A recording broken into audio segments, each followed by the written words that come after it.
आज हम लोग पढ़ने जा रहे हैं अ, नया टॉपिक होगा अपना आज का पोटेंशियोमीटर। एक मीटर ब्रिज हो गया हुआ है, फिर मैंने किरचॉफ लॉ बता दिया था। देखो उसपे क्या बैलेंस व्हीट स्टोन ब्रिज काफ़ी इम्पोर्टेंट है, ठीक है? और ना मैं कुछ क्वेश्चन भेज दूँगा जो कि जैसे मैं 11th में भी किया था, कुछ क्वेश्चन्स ऐसे देता था जो कि मतलब समझ लो कि हमारे पूरे फिजिक्स का स्केलेटन होता है। स्केलेटन मतलब उसमें से बोर्ड एग्ज़ाम में हो, कहीं पर भी हो, 40% तो आना ही आना है, ऐसा। तो मैंने वो पेपर पूरा रेडी कर दिया है। मैं भेज दूँगा पूरा का पूरा इसका, फर्स्ट टर्म का भेज दूँगा, ठीक है? उसमें से मतलब अगर वो नहीं आएगा तो फिज़िक्स में मतलब कुछ आएगा ही नहीं। उसके बाद ही हम लोग जो भी एप्लीकेशन बेस्ड क्वेश्चन्स होते हैं वो सब आते हैं, उसके ऊपर ही बेस्ड होते हैं। तो हम लोग आगे बढ़ते हैं आज। हमारा नया टॉपिक है आज का पोटेंशियोमीटर।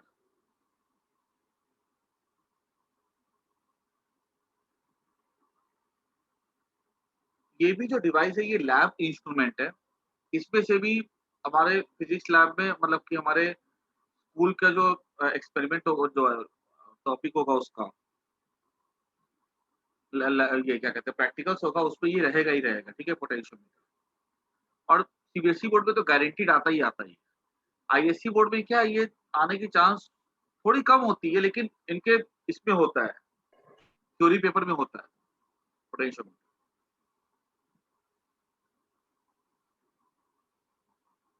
पोटेंशियोमीटर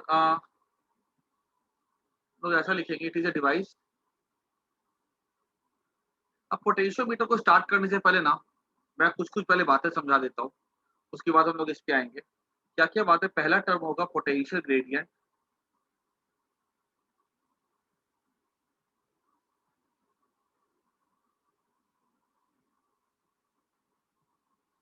पोटेंशियल ग्रेडिएंट का मतलब क्या होता है? It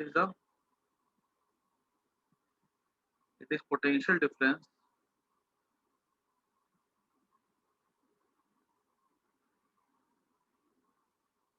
across unit length of conductor. Simple सा मतलब है मान लो एक जैसे हमारे पास एक रेजिस्टेंस है, इसकी लेंथ हमें दी गई है 5 मीटर, ये एक पॉइंट ए है, ये एक पॉइंट बी है। Potential difference across A and across A B है, मान लो हमें दिया गया 20 वोल्ट, देयरफॉर पोटेंशियल ग्रेडिएंट हो जाएगा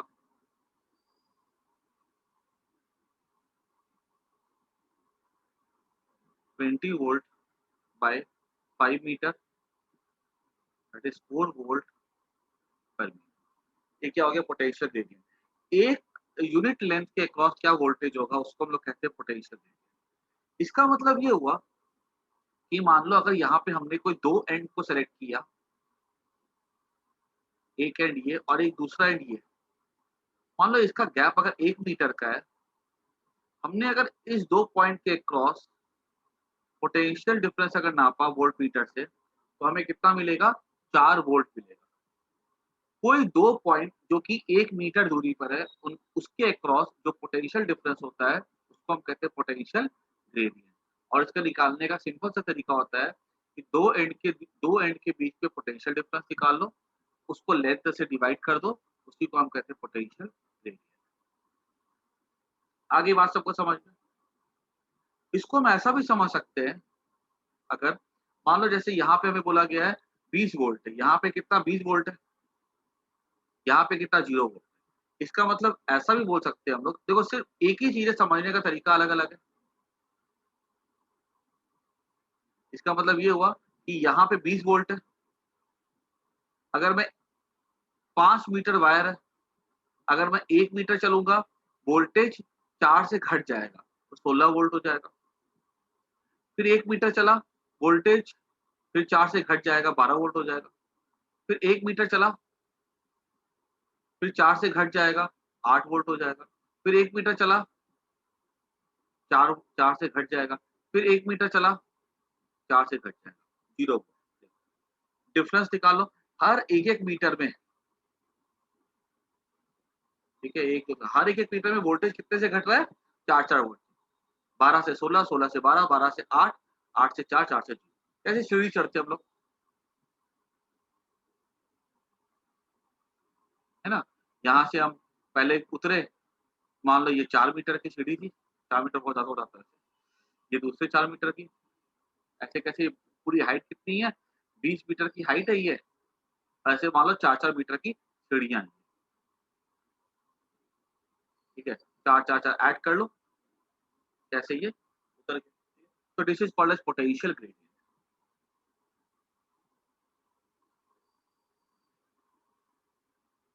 इसको ना मैं वर्ड्स में लिख देता हूँ एक बार, इसको नोट कर जाना। Potential gradient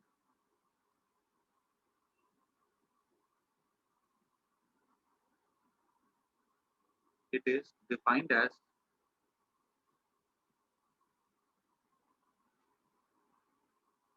potential difference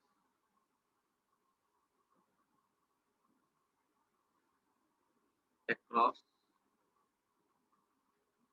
unit length of conductor, ठीक है? और ऐसा बोल सकते हो, it is drop in potential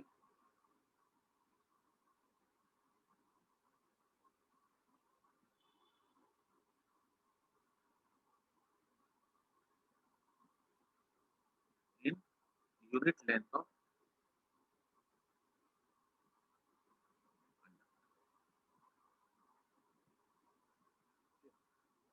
इसका यूनिट क्या हो जाता है? इसका यूनिट हो जाएगा वोल्ट पर मीटर, या वोल्ट पर सेंटीमीटर भी यूज होता है, या वोल्ट पर मिलीमीटर भी यूज होता है।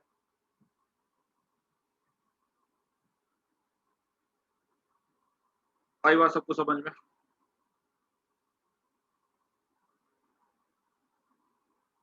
इसको नोट कर दो।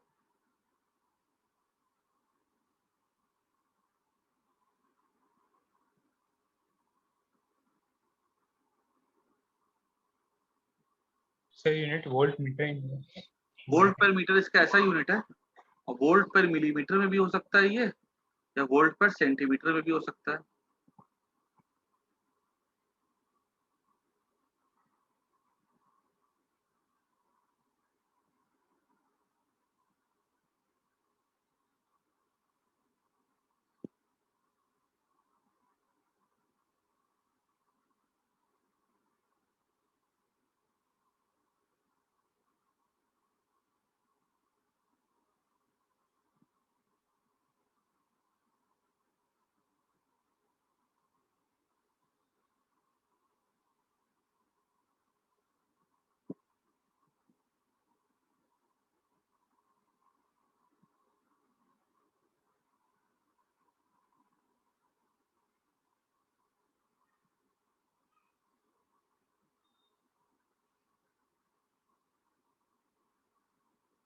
ये पहले, ठीक है ना?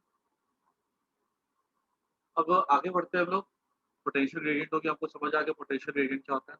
अच्छा, अगर हमें ऐसा बोल दिया जाए पोटेंशियल ग्रेडिएंट, ऐसे कोई वायर है और बोला गया कि what is the difference between potential difference between A and B.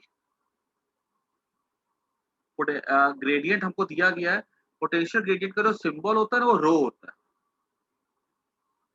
Potential gradient हमको दिया गया यहाँ पे 4 वोल्ट पर मिलीमीटर, और ये वायर जो है, ये बोला गया है कि ये है 2 सेंटीमीटर लंबी, या इसको ले लो थोड़ा सा, इसको रख दो।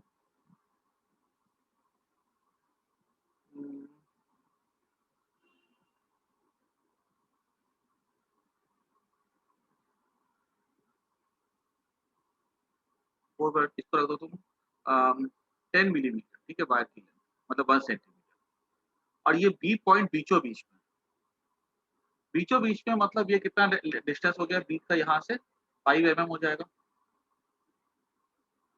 तो find PD between A and B। तो A और B में कितना पोटेंशियल डिफरेंस होगा, तो हमको ग्रेडियंट तो पता ही है, ये हो जाएगा potential difference into required length. यहाँ ग्रेडियंट कितना 4 वोल्ट पर मिलीमीटर है और ये लेंथ कितनी है 5 mm है, ये हो जाएगा 20 वोल्ट। इतना पोटेंशियल डिफरेंस हो गया A और B के बीच। आई बात समझ में सबको? हमें अगर पोटेंशियल ग्रेडियंट दिया जाए और हमको कोई अगर दो पॉइंट के बीच का पोटेंशियल डिफरेंस निकालने के लिए बोला जाए, तो हम लोग उसको आसानी से निकाल सकते हैं। कैसे? Gradient into length. आगे बढ़ते हैं, इसको नोट कर जाना। ये जो मैंने बताया ना, ये काफी इंपॉर्टेंट पॉइंट है और पोटेंशियोमीटर में ये सारी की सारी बातें काम आएंगी। इसको बिना समझे हमें पोटेंशियोमीटर समझ नहीं आएगा। हालांकि पोटेंशियोमीटर इतना आसान टॉपिक नहीं है, लेकिन अगर हम लोग स्टेप वाइज जाएंगे ना, हम लोग को एक एक चीज समझ में आ जाएगी।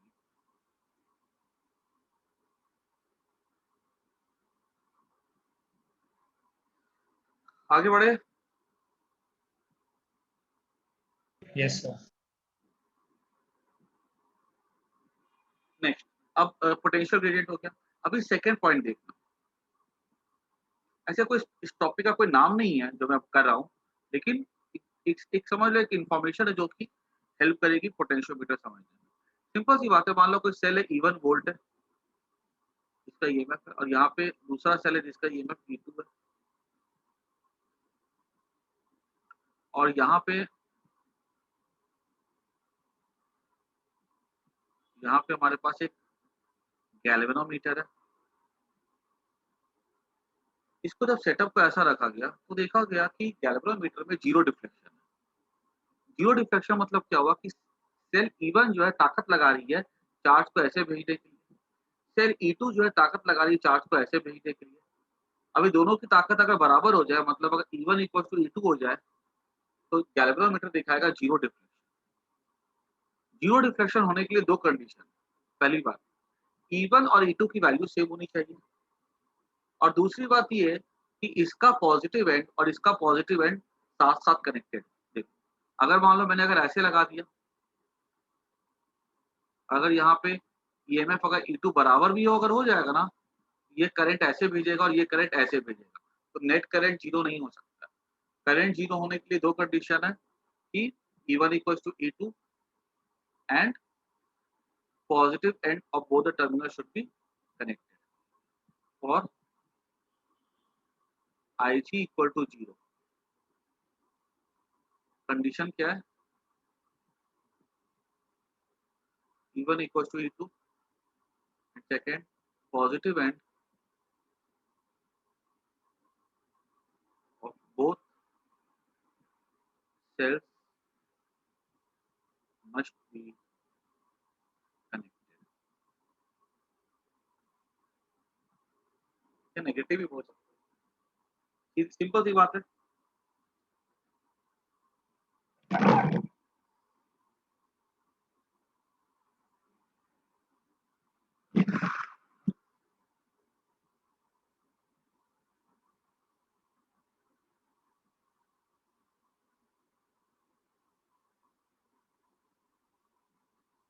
तो आगे बढ़ते हम लोग।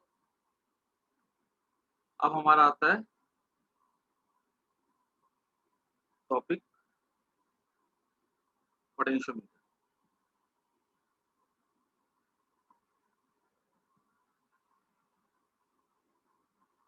करता क्या काम? It is a device. बोलो। पीछे का पेज एक मिनट कराना।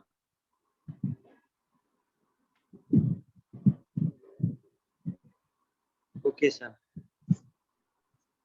The device used to measure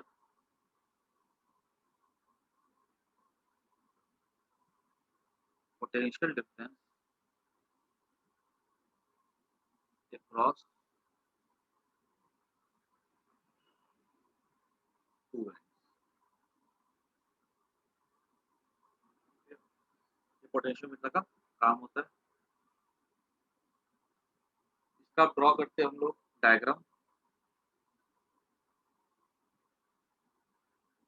मैं डायग्राम ना नए स्लाइड में ड्रॉ करता हूँ ताकि क्या स्पेस थोड़ी एक्स्ट्रा मिल जाए। सिंपल सा काम क्या है इसका, पोटेंशियोमीटर। पोटेंशियो मतलब पोटेंशियल नापने का, मीटर मतलब नापना होता है, पोटेंशियल मतलब पोटेंशियल वर्ड से आया है। अब इसका सेटअप कैसा होता है जरा देखो।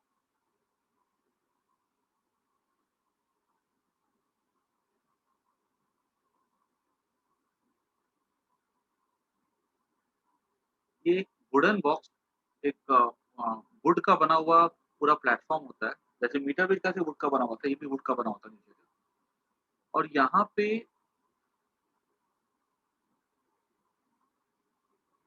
वायर्स होती हैं।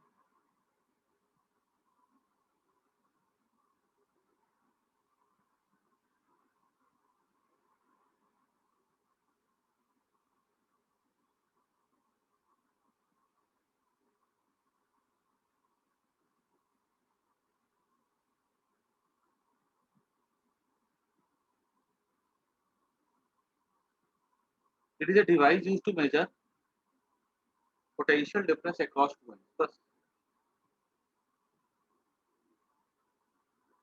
हाँ सर हो गया।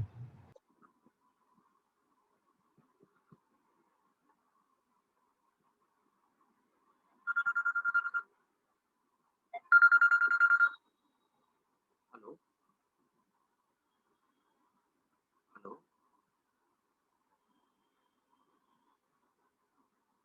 हाँ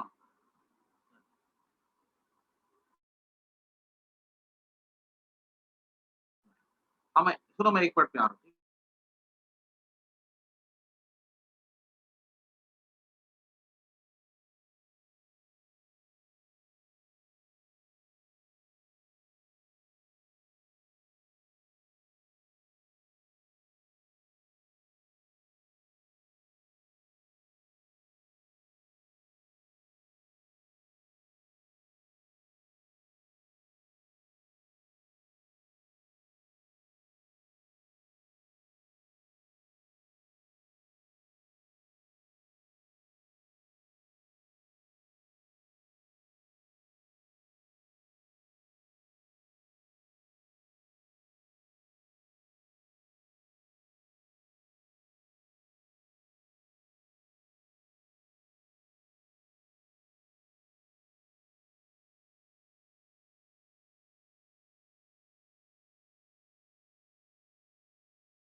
हाँ, यहाँ पे क्या होता है, जैसे 1 2 3 4 5, हाँ 5 वायर्स।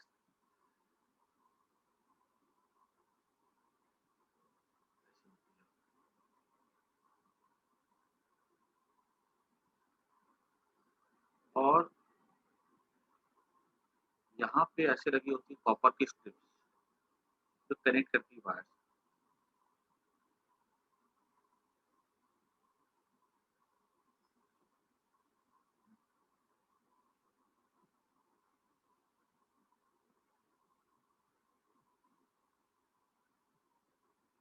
हर एक वायर जो है ना 1-1 मीटर लंबी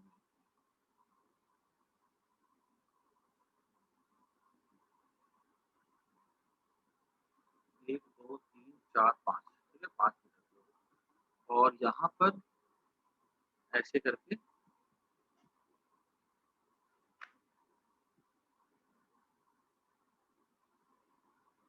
मैं इसको थोड़ा अलग कलर से दिखा देता हूँ। ये वाले ये जो वायर मैं ब्लू कलर के दिखा रहा हूँ ना, ये कनेक्टिंग वायर है।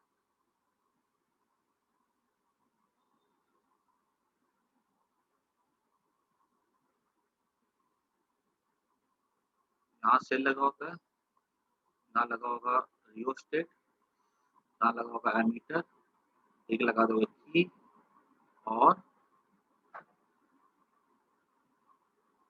बाकी अपना कंप्लीट।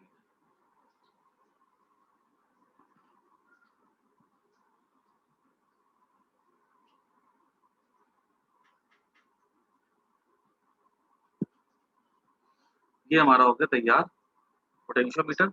यहाँ पे लगाते हैं सेल, सेल का पॉजिटिव एंड यहाँ पे, यहाँ लगाते हैं हम लोग एक की,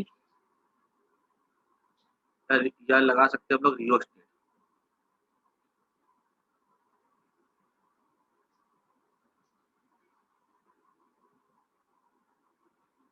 वोल्टेज चेंज करने के लिए देखो लैब में तो जरूरत नहीं पड़ती रियोस्टेट की, बिकॉज मैंने बोला था लैब में हमारे पास वो बैटरी एलिमिनेटर होता है, उसके अंदर ही सब कुछ सेट होता है।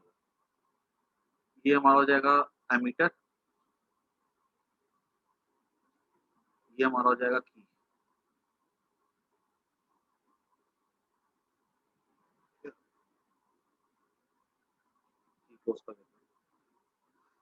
तो ये हमारा हो गया। और ये जो वायर होती है, इस वायर को हम लोग कहते हैं, वायर बनी होती है कॉन्स्टेंटन।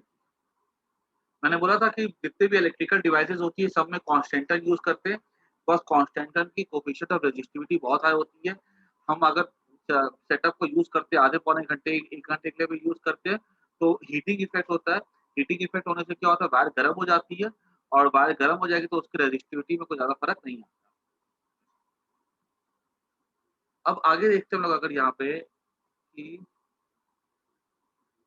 ये मान लो सेल है ईएमएफ ई का है,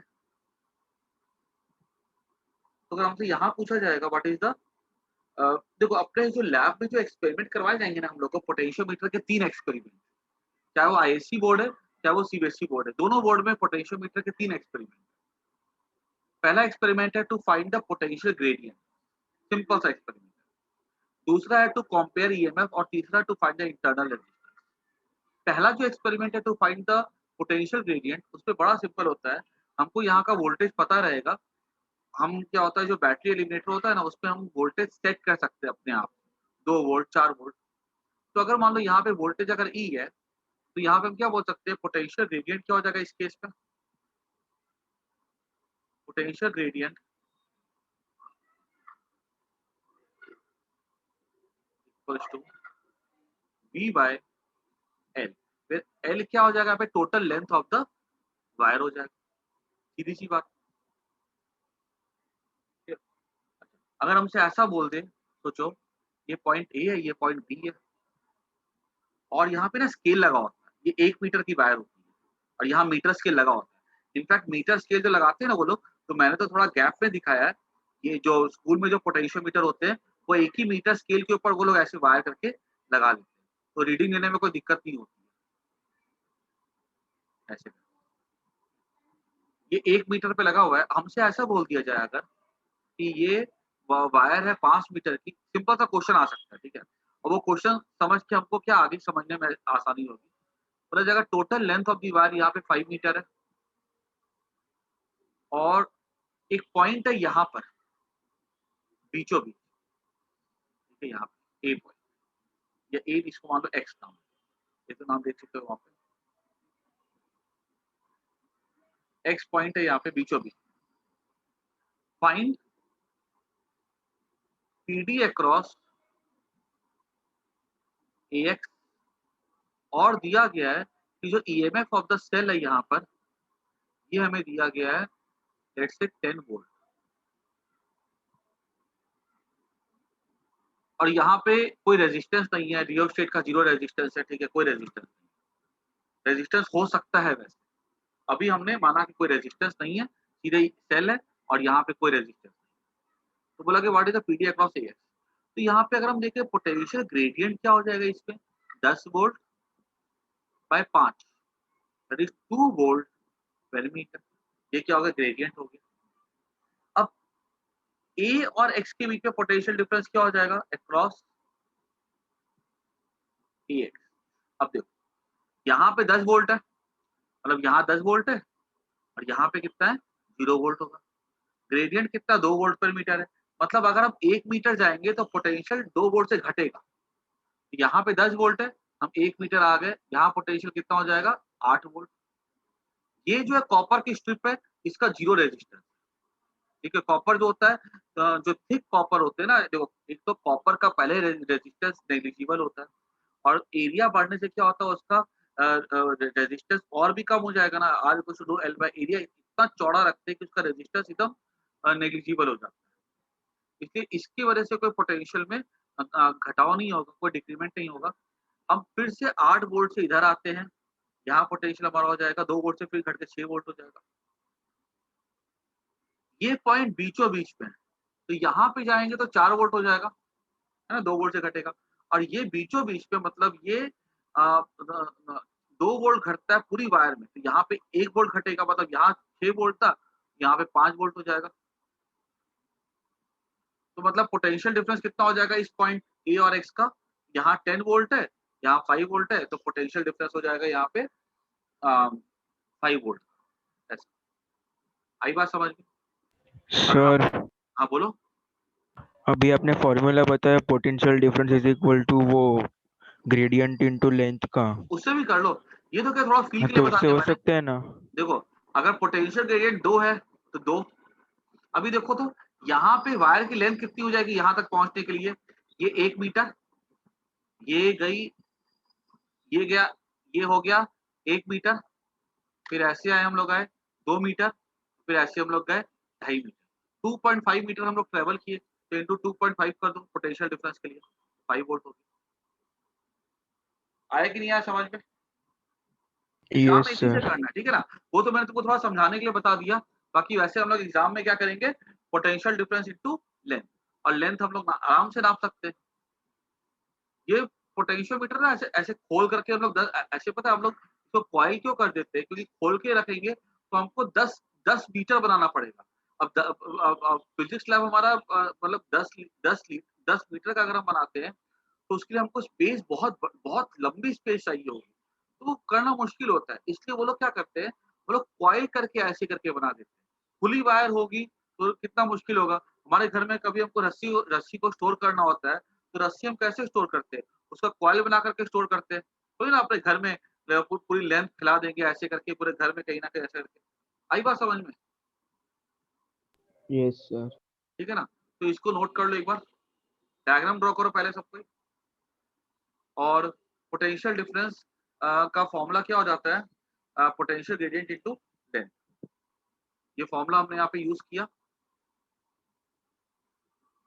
एक सिंपल प्रैक्टिकल जो सबसे बेसिक लेवल का आता है पोटेंशियोमीटर का, वो ऐसे बोलेंगे, find the potential gradient of the potentiometer. तो बस हमें पोटेंशियल डिफरेंस पता रहेगा बैटरी से, और हम उसको लेंथ से डिवाइड कर देंगे, हमें उससे पोटेंशियल ग्रेडियंट मिल जाएगा। तो फटाफट नोट करो।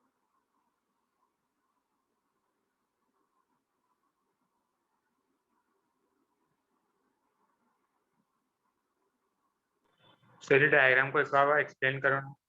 क्या बोले, डायग्राम में ये वायर होती है 5 मीटर लंबी, कॉन्स्टेंटर की बनी, यहाँ से करते हैं ऐसे गया, ये कॉपर की स्ट्रिप होती है, ब्रास की स्ट्रिप होती है। ठीक है, एक तार यहाँ से ले लो बैटरी के पॉजिटिव एंड पे, दूसरा बैटरी के नेगेटिव एंड पे, खत्म बात।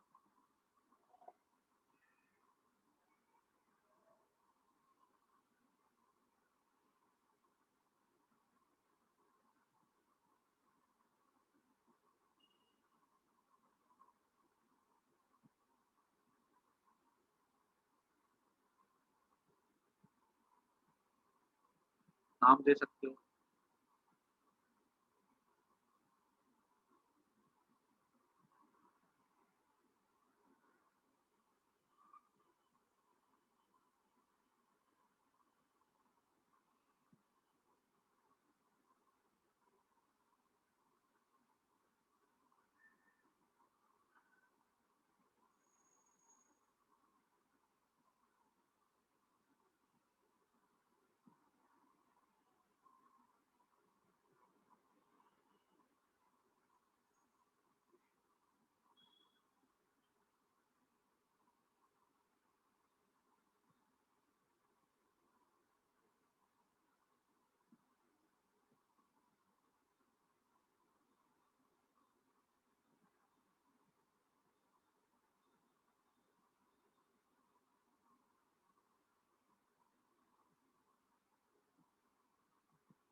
गया, आगे बढ़े।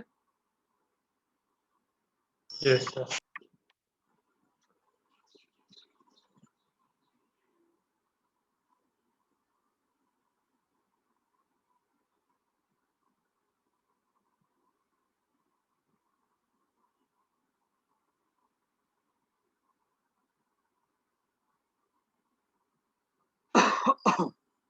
अब हम आते हैं पोटेंशियोमीटर के यूज के ऊपर। अच्छा, एक बात सोचो कि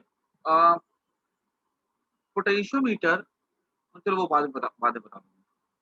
अभी हम लोग आते हैं इसके यूज के ऊपर। अब इसका जो सबसे पहला यूज होता है, it is use to compare EMF of two cells. क्या यूज होता है पहला इसका? इट इज यूज टू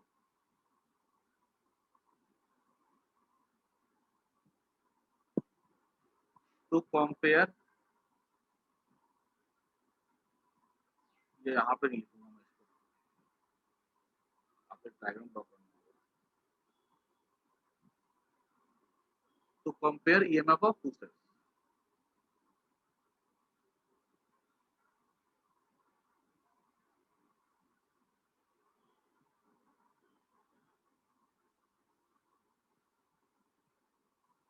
इसको कंपेयर करने के लिए हम क्या करेंगे, देखो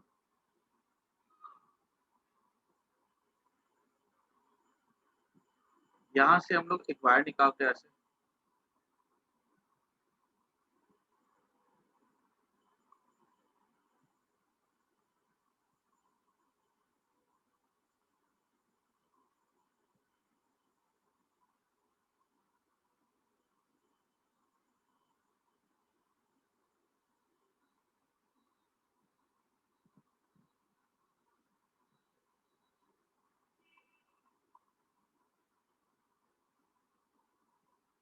यहाँ पे ना ऐसे दो सेल लगा देते। ध्यान रखना, ये देखो ये पॉजिटिव है ना, ये वाला एंड तो पॉजिटिव होगा क्योंकि ये पॉजिटिव के साथ है। तो दोनों के पॉजिटिव एंड यहीं पे आएंगे। और ये जो मैं बता रहा हूँ ना, ये बिल्कुल वही कहानी है जो मैंने सेकंड पार्ट में बताया कि ना, E1 इक्वल टू E2 होता है, उसके दो कंडीशन थे। करंट जीरो होगा, उसके दो कंडीशन थे, E1 equal to E2 and positive end should be connected. यहाँ पे दो एंड है, E1 है, E2 है। यहाँ डबल वे स्विच है।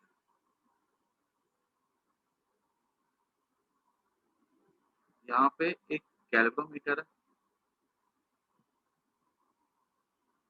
डबल वे स्विच का मतलब क्या होता है? अगर हमने मान लो इसको इसके साथ कनेक्ट कर दिया ना, तो E1 हमारे सर्किट में होगा, E2 सर्किट में नहीं होगा। अगर हमने इसको नीचे कनेक्ट कर दिया, क्लियर, तो E2 सर्किट में होगा, E1 नहीं होगा। अब यहाँ पे हम क्या करते हैं, यहाँ पे जॉकी होती है, और हम क्या करेंगे, एक पॉइंट को सर्च करते हैं कि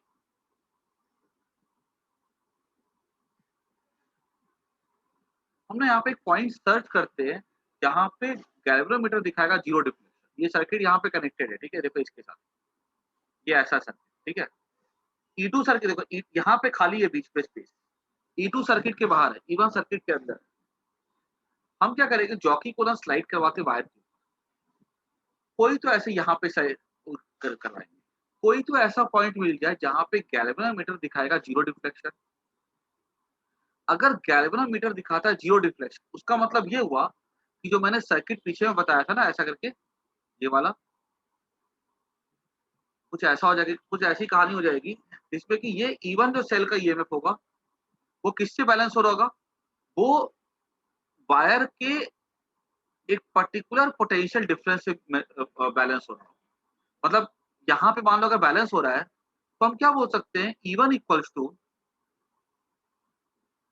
इक्वल्स टू कितना पोटेंशियल डिफरेंस हो जाएगा, रो ग्रेडियंट इनटू लेंथ। मान लो यहाँ से लेकर के यहाँ तक की, ये पॉइंट मान लो अगर x है, तो यहाँ से लेकर के यहाँ तक की अगर लेंथ कितनी होगी, x होगी, तो रो इंटू L1 हो जाएगा। ये हो गया length L1 of the potentiometer will balance E1। आई बात सबको समझ में कि नहीं आई? Yes, sir. Yes, sir. है ना? देखो किसी को कोई डाउट हो तो पूछ लो, बिकॉज़ बताओ मैं जितना बेस में घुस करके समझा सकता हूँ समझा रहा हूँ, क्योंकि ये समझना इतना आसान नहीं है पोटेंशियोमीटर, मैं सही बता रहा हूँ मैं। तो अगर किसी को कोई डाउट है तो पूछ लेना। अब क्या हम करते हैं, हम ये चीज़ को यहाँ से हटाते हैं, कनेक्शन तोड़ते हैं और अब हम जोड़ते हैं इसके साथ। अब देखा क्या गया है कि फिर से हम इसको ना बैलेंस करने के लिए दूसरा पॉइंट सर्च करते हैं। अब हमको यहाँ पे हो सकता है वो यहाँ पे आकर के बैलेंस हो। ये जो पॉइंट यहाँ पे पहले बैलेंस हो रहा था, अब E2 की वज़ह से कहीं और आके बैलेंस हो। लेकिन एक बात तो पक्की है कि जो E2 होगा, वो जो नई बैलेंसिंग लेंथ होगी, वो मैं यहाँ से मेज़र कर सकता हूँ ऐसे करके। यहाँ से चलेंगे ऐसे जाएँगे, फिर घूम जाएँगे, फिर ऐसे जाएँगे, ठीक है? तो ये ऐसे चक्कर काटना फिर। तो रो L2 हो जाएगा। यहाँ पे रो क्या है? पोटेंशियल ग्रेडिएंट है और L1 L2 क्या है? बैलेंसिंग लेंथ है। Rho is potential gradient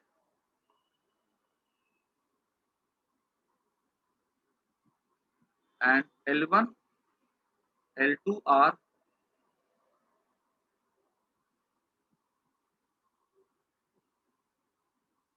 balancing length. Now E1 by E2 equals to हो जाएगा L1 बाय आ गया, रेशियो आ गया ना? हम इसे देखो E1 और E2 का रेशियो निकाल सकते हैं। हमारे स्कूल में क्या हम लोग को लेक्लेंके सेल दे देते हैं, डैनियल सेल दे देते हैं। बोला जाएगा कि इस 2 सेल के ईएमएफ का रेशियो निकालो। तो बड़ा आसान सा सेटअप होता है, हम इसको कर करके आगे आसानी से निकाल लेते हैं। बच्चों को दिक्कत आती है इसको एक्सपेरिमेंट को करने में, लेकिन 1-2 बार करोगे ना स्कूल में जाकर के लैब में, तो एकदम परफेक्ट हो जाएगा। हाँ, एक बात है देखो एक्सपेरिमेंट करने से पहले तुमको उसका सेटअप समझ में आना चाहिए, थ्योरी समझ में आनी चाहिए। थ्योरी समझी हुई रहेगी, तो एक्सपेरिमेंट करने में कोई दिक्कत नहीं आएगी। और ये हमारे लिए दोनों जगह से स्कोर करके देगा मार्क्स। हमको ये थ्योरी में भी आएगा क्वेश्चन इसमें से और हमारे स्कूल के 30 मार्क के प्रैक्टिकल में भी इसमें से क्वेश्चन आएगा। और इसकी बेसिक वालों में तो वाइवा क्या भर-भर के पूछा जाता है। तो जो भी एग्ज़ाम नहीं आता है ना बाहर से, वो अगर किसी में ये सेटअप आता है तो इसमें से वाइवा ज़रूर पूछा जाता है। तो ये तुमको एक पंथ दो काज, वो कहानी है। इसको नोट कर लो।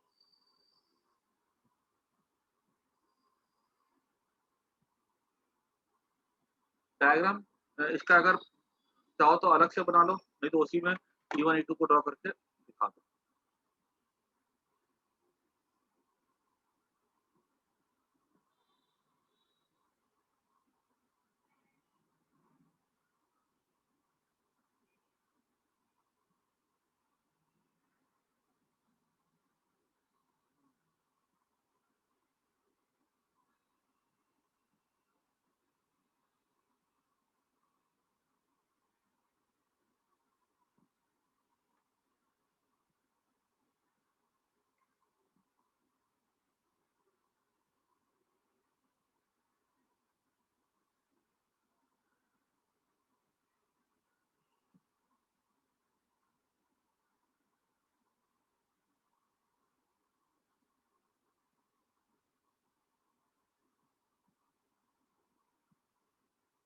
तो देख सकते हो सेकंड एक्सपेरिमेंट करने के लिए हमको ग्रेडिएंट निकालने की ज़रूरत भी नहीं है। ग्रेडिएंट कट जाता है, खाली बैलेंसिंग लेंथ निकालने की ज़रूरत होती है।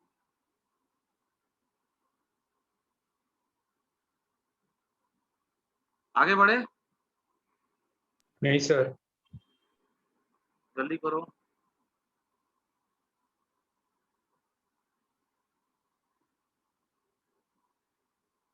अगर एक ही पॉइंट पे 0 आकर दिखाएँगे तो फिर E1 E2 की वैल्यू सेम होगी रचित, है ना? अगर E1 E2 की वैल्यू सेम ले लो, दोनों ड्राई सेल ले लो, तो फिर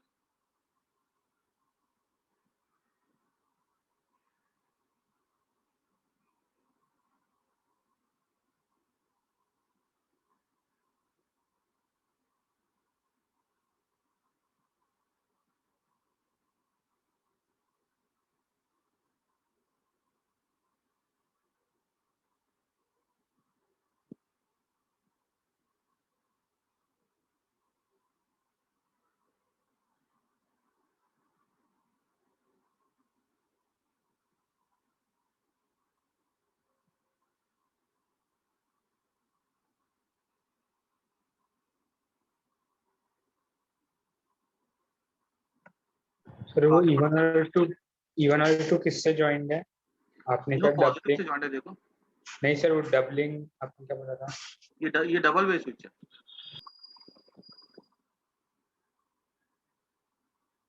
ये डबल वे की बोल सकते हैं।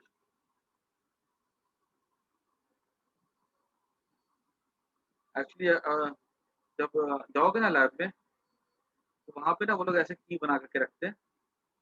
एक यहाँ पर भी होता है, एक यहाँ पर भी होता है, एक यहाँ पर भी होता है। ऐसे करके होता है वो, दोनों से कनेक्टेड हो सकता है, या एक को निकाल के ऐसे कनेक्ट कर सकते हैं। तो समझ में यहाँ से आ ही रहा है वैसे, ऐसे कीज होते हैं लैब में। हो गया सर। अब आगे बढ़ते हैं हम लोग।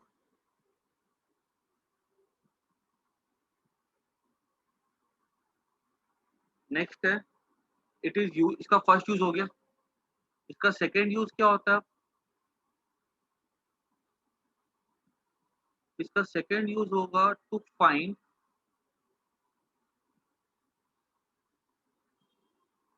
Internal resistance of a cell.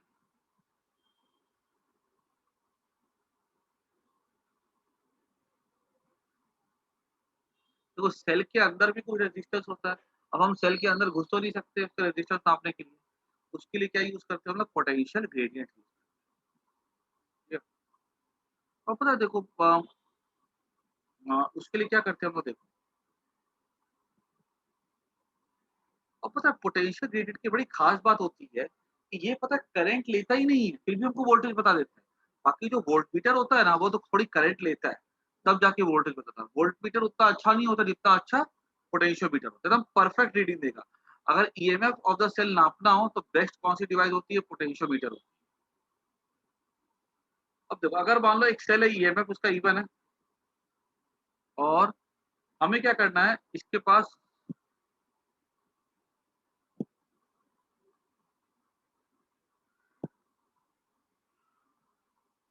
इसका ना अपना कुछ इंटरनल रेजिस्टेंस।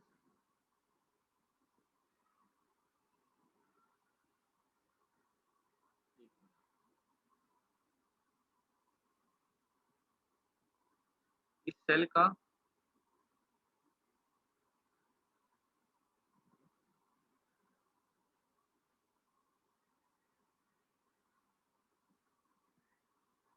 यहाँ पे एक सेल है,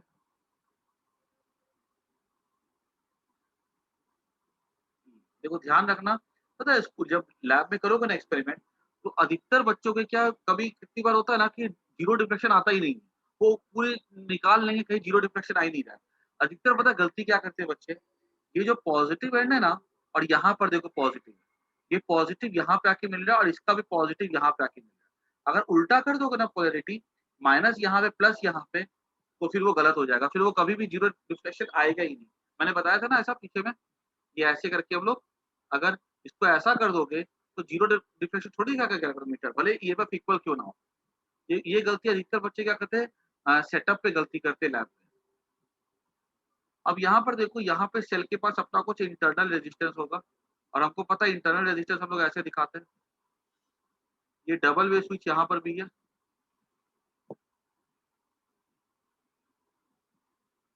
और यहाँ पे हम क्या करते हैं?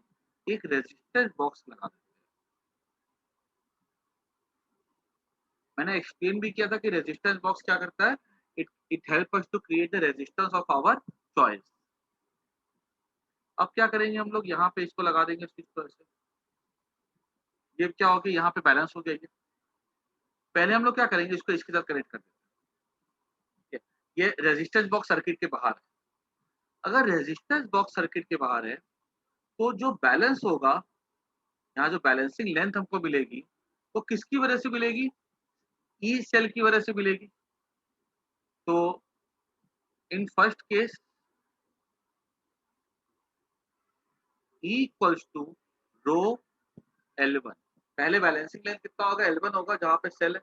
और देखो, यहां से जो भी इस दो पॉइंट के बीच में पोटेंशियल डिफरेंस होगा, वो ई के इक्वल ही होगा। मैंने क्या बोल के रखा था? देखो, दो सेल के बीच में जो पोटेंशियल डिफरेंस होता है, वो क्या हो जाता है? B equals to E minus I R होता है। अगर ये बैलेंस हो गया है, तो गैल्वेनोमीटर दिखाएगा जीरो डिफ्लेक्शन। अगर जीरो डिफ्लेक्शन दिखा रहा है तो यहाँ तो कोई ड्रॉप हुआ ही नहीं है। इस 2 पॉइंट के बीच में पोटेंशियल डिफरेंस क्या होगा? E minus 0 that is E रहेगा। आई बात समझ में कि नहीं बात समझ में आई? बोलो हाँ या ना। इंटरनल Yes, रेजिस्टेंस है, सर्किट भी बना हुआ है, तो भी हमको उसके अक्रॉस पोटेंशियल डिफरेंस कम नहीं होते हुए दिखता है। ईएमएफ के इक्वल ही है क्योंकि करंट ड्रॉ ही तो नहीं हो रही है। यस और नो? sir. Yes, sir. मैं ये बोल रहा हूँ कि अगर मान लो कभी भी कोई सेल अगर यूज करते ना बाजार से ला करके, उस पे लिखा रहता है 1.5 वोल्ट, वो उसका ईएमएफ होता है। लेकिन जब हम लोग उस सेल को घर पे यूज करते हैं तो हमको उस सेल के अक्रॉस जब हम वोल्टेज को नापेंगे ना, तो हमको वहां पे कभी भी 1.5 वोल्ट नहीं मिलता है, हमको वहां पे वोल्टेज थोड़ा कम मिलता है। जब यूज करते हैं हमको मिलेगा 1.2 वोल्ट। क्यों?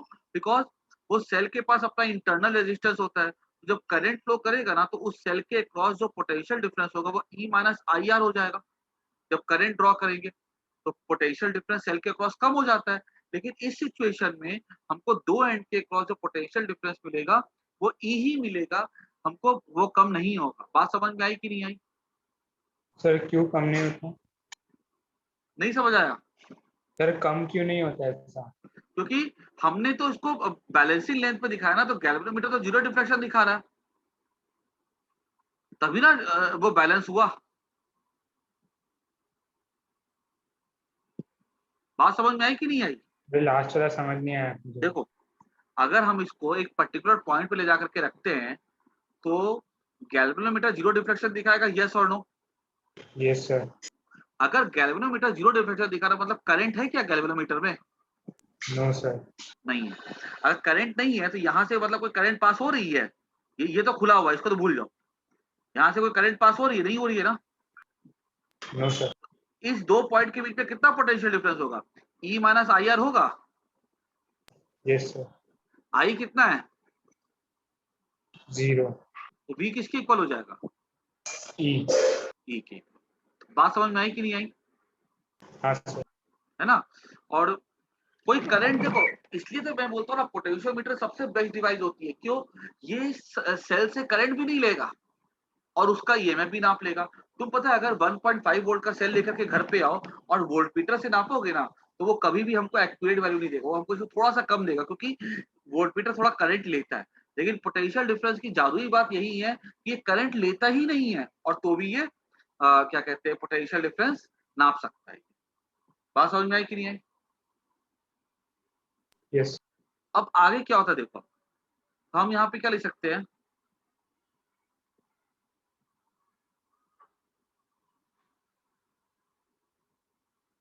इन first case E equals to rho L1, no current is drawn from cell। ठीक है। अब क्या होता है, हम इसको अगर आगे ऐसा क्लोज कर देना, अगर इस तरह से देखो हमने इसको ऐसा बंद कर दिया, अब क्या है देखो, अब कहानी हुई। अब नीचे नीचे सर्किट कंप्लीट हुआ कि नहीं हुआ? Yes sir. और सुना ध्यान से, किसी को बहुत ध्यान से सुनना, ठीक है, इन चीजों को जो बोलने जा रहा हूं मैं। अब एक बार सबको ही सोचो कि अब अगर मान लो मैंने देखा पहले बैलेंस यहाँ पे हो रहा था, ठीक है, अब ना मेरे को जॉकी को थोड़ा इधर खिसकाना पड़ता है। मतलब लेंथ मेरे को जो बैलेंसिंग लेंथ है, पहले मान लो अगर थी वो 2 मीटर 60 सेंटीमीटर, तो अब मेरे को करना पड़ता है 2 मीटर 20 सेंटीमीटर। बैलेंसिंग लेंथ मेरे को कम करनी पड़ती है। क्यों कम करनी लग पड़ती है? देखो, अब यहाँ पे क्या होता है कि अगर मैं इसको यहाँ पे लेके आता हूँ ना, अब यहाँ पे फिर से क्या हो रहा है? जीरो डिफ्लेक्शन हो रहा है। ठीक है। अब क्या हो रहा है? फिर से जीरो डिफ्लेक्शन हो रहा है। बैलेंसिंग लेंथ हो गई L2। अगर L2 बैलेंसिंग लेंथ है तो इस गैल्वेनोमीटर से कितनी करंट पास हो रही है? अब बोलो सब कोई। अगर बैलेंसिंग लेंथ अगर L2 हो गई, लेंथ छोटी हो गई, तो अब इस गैल्वेनोमीटर से कितनी करंट पास हो रही है? जीरो। क्योंकि अगर बैलेंस हो गया है, बैलेंसिंग लेंथ का मतलब ही है, सही है रचित, बैलेंसिंग लेंथ का मतलब है कि वहां पे बैलेंस हो रहा, मतलब गैल्वेनोमीटर से कितनी करंट पास हो रही है? 0। अब अगर इस गैल्वेनोमीटर से 0 करंट पास हो रही है, तो क्या हम ये बोल सकते हैं कि इस सेल से भी 0 करंट पास हो रही है? येस और नो? पहले तो 0 हो रही थी, सर्किट नीचे से खुला हुआ था। अभी भी क्या इस बैटरी से या इस सेल से करंट 0 पास हो रही है? येस और नो?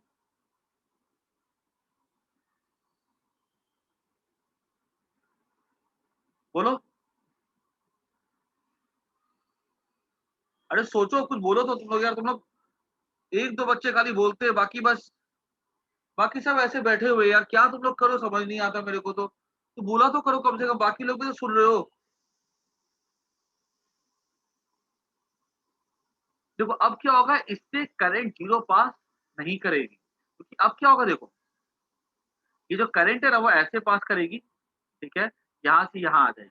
लेकिन देखो सर्किट का 2 पार्ट है, एक अपर पार्ट है, एक लोअर पार्ट है। अपर पार्ट से करंट, अपर पार्ट में करंट नहीं होगा, ठीक है, अपर पार्ट में करंट नहीं है, इसका रिजल्ट, इसका कैसा क्या प्रूफ है कि बैलेंस कर दिया हमने, ये 0 डिफ्लेक्शन दिखा रहा है। लेकिन लोअर पार्ट से तो करंट पास हो सकती है, करंट ऐसे ऐसे तो साइकिल में घूम सकती है, इस साइकिल में घूम रही है, हाँ, इधर से नहीं निकल रही है, ऐसा। तो अपर पार्ट में करंट नहीं है, लेकिन लोअर पार्ट में तो करंट है। अब यहाँ पे अगर लोअर पार्ट में करंट है, तो हम यहाँ पे क्या ले सकते हैं, इसके अक्रॉस जो पोटेंशियल डिफरेंस होगा वो ई नहीं होगा। Now in second case, when RB is in circuit,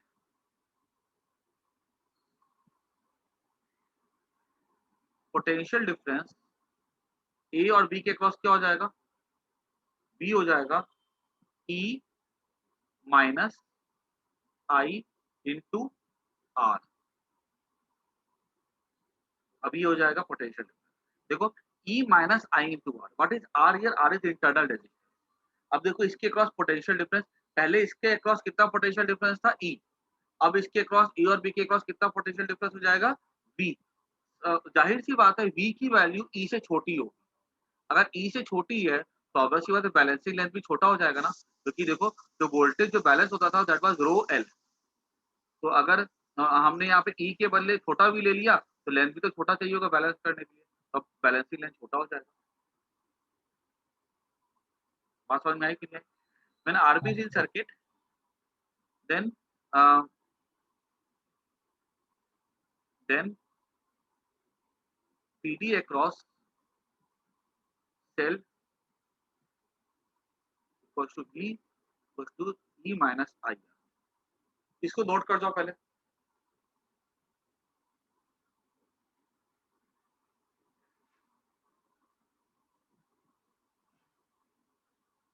किसी को कोई डाउट, किसी को कोई परेशानी तो पूछो।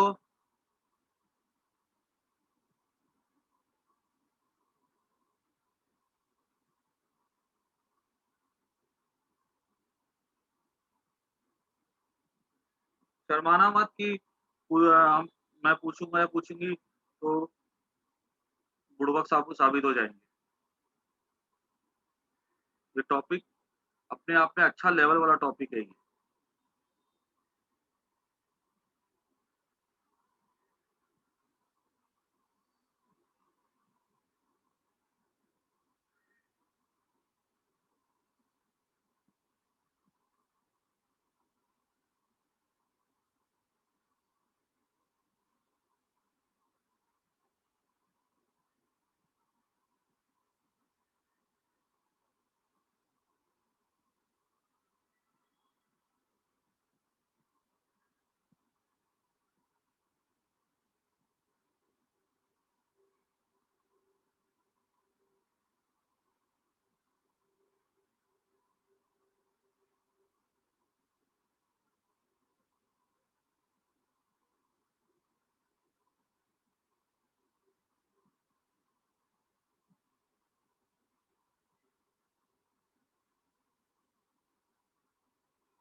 ठीक है, आगे इसके कुछ लिख लो। सर बाकी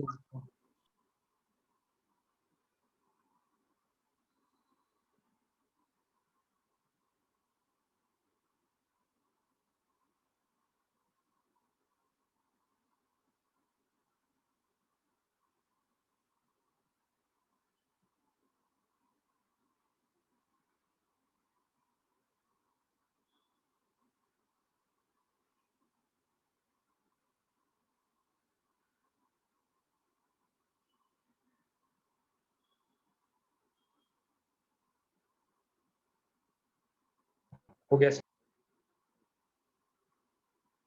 इसमें और क्या लिखना है देखो, खाली अपने समझने के लिए लिख लो, with resistance box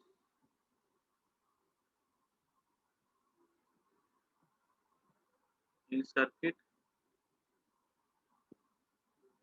PD across cell becomes less than V. Therefore,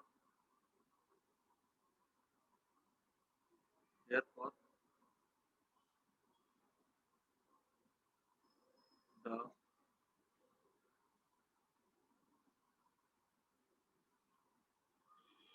balancing length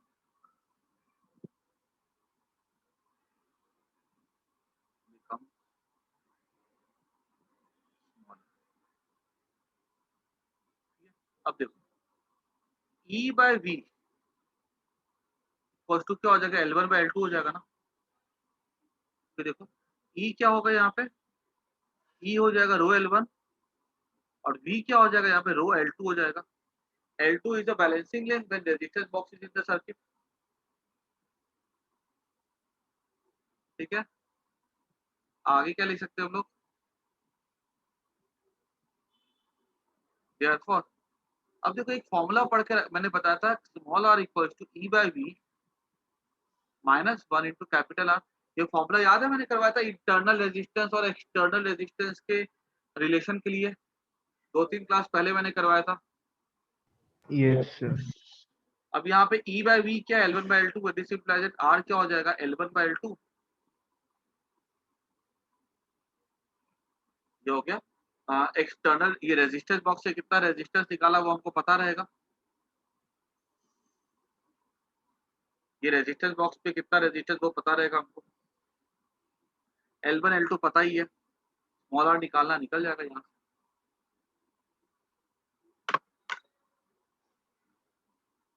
clear हो गया।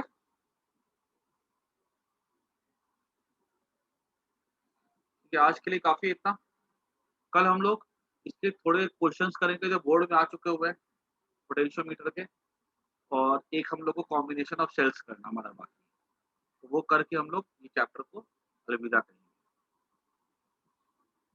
ठीक है, सर हाँ बोलो, सर एक बार थर्ड स्लाइड करो ना, क्या हुआ। थर्ड नंबर की स्लाइड करो ना।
थर्ड पेज, एक मिनट।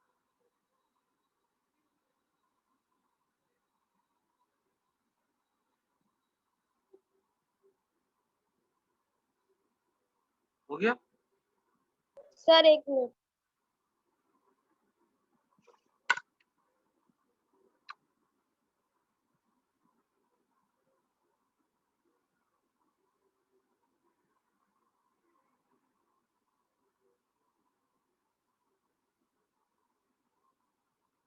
हाँ सर हो गया। हो गया, चलो ठीक है, क्लास में एंड करता हूँ।